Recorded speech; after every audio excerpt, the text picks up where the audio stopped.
Good morning guys. Pitsa 11 ngayon, araw ng Wibis, buwan ng September. Patukain ko muna yung manok guys bago ako umalis. Mm. Mm.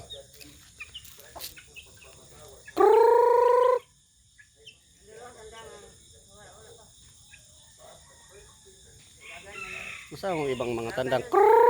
Mm. Mm.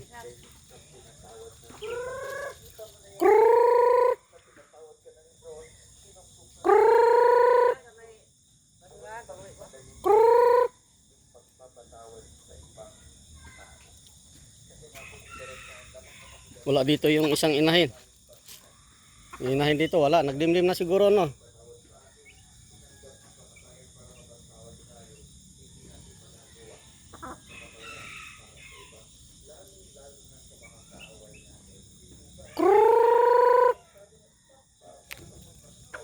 Naglimlim pala. Naglimlim pala to isang inahin pala per. Lumabas galing doon Doon sa may talahiban. Naglimlim na pala ito guys. Nangitlog na pala yan. Dagdagan ko na. Dito kayo.